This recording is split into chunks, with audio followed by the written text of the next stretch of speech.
Now these elements are just displaying your content in certain way.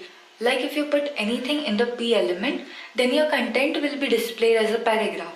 If you put it in H1 to H6, then it will be displayed as a heading or a header. So if you want to put more detailing to your elements, then you can use something called as attributes.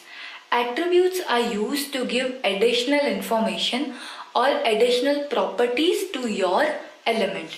For example, this line that you see or the horizontal rule that we have given. Let's say you want this in a different color. So after the HR tag, you can specify color equal to, in double inverted comma, the color that you want for that particular line.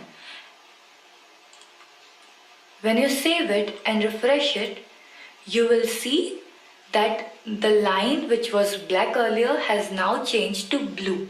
So color is the attribute here that we have provided to the HR element to put more detailing into that element. So just like this color attribute, there are many different attributes which are used with your elements. The most used attribute is the style attribute, which is used to provide styling or formatting to your element. For example, as you can see this H1 element here, which has heading 1 as a text in it, is displayed very normally with default font, default color and sizing defined by the element on your web browser. But let's say you want to display it in a little different manner. For example, you want it to be in a different color, in different size, or maybe in a different font. You just do not want it to appear in a simple way. So what you will do, after this H1, we will define the style attribute, how we normally define attribute. That is, write the attribute's name. Then after equal to, we will be putting the value that we want. Within this style, we can update many properties. For example, I'll write color colon red, which means color is the property that we need to change. Colon is used to separate property from the value, and value for that particular property is going to be red.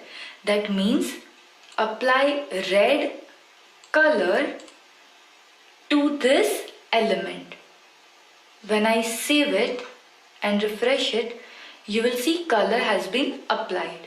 So after red, you will put a semicolon, which marks end of this property, and you can start second property. So let's say I type background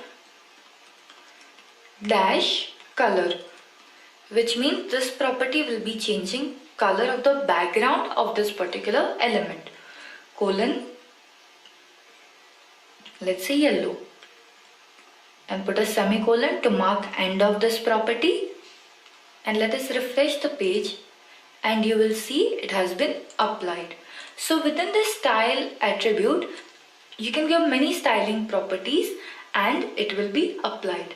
Now one very important thing to understand is that whatever you write between the style attribute is not part of HTML, but it is something called as CSS. It is very important to understand what CSS is, because you will use CSS to stylize or format your HTML document, just now how we have done. So let us take a little break from HTML and understand what CSS is.